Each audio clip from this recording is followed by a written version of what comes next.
Në ambientet moderne të shoqërisë së sigurimeve Alpsig, pranë Downtown One, u mbajt një takim me stakeholders të ndryshëm në lidhje me ekonominë, investimet, tregun e sigurimeve në Shqipëri dhe zhvillimin e impaktin që shoqëria Alpsig ka pasur në ekonomi në momente realisht të vështira, siç kanë qenë tërmetet, zjarret dhe përmbytjet në 5 vitet e fundit.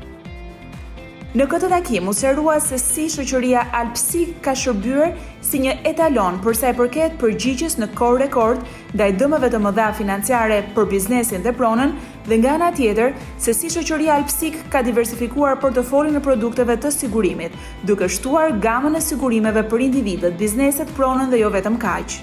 Në fjalën e tij, zoti Plarent Hamzaj theksoi rëndësinë e rolit që Alpsig ka fituar në tregun shqiptar të sigurimeve dhe qëllimin që përcakton atë. Qëllimi ynë është të ndërtojmë një marrëdhënie të qëndrueshme jo vetëm nëpërmjet kontrave të sigurimit, por të ofrojmë zgjidhje dhe të mbrojmë jetën, shëndetin, pronën dhe investimet e klientëve tanë. Ndërsa zoti Dritan Kastrati vuri theksin tek korrektësia dhe shpejtësia e shlyerjes së dëmeve, duke theksuar se e konfirmuar edhe nga të dhënat zyrtare të autoriteteve mbikëqyrëse që monitorojnë tregin e sigurimeve, Alpsig është lider prej më shumë se 10 vitesh në trajtimin dhe pagesën e pronave.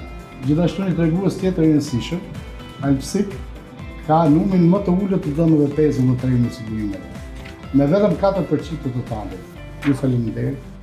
Shoqëria Alpsig, pjesë e Kastrati Group, ka rritur në mënyrë eksponenciale prezencën e saj në treg, duke konfirmuar si lider në sigurimet kasko dhe sigurimet vullnetare.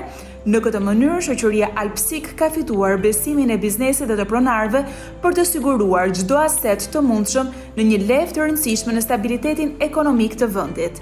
Alpsig operon në 3 sektorë kryesor sigurimi: Alpsig sigurimet përgjithshme, Alpsig jetë me sigurime jete dhe Alpsig Invest me fondin e pensionit dhe investimet.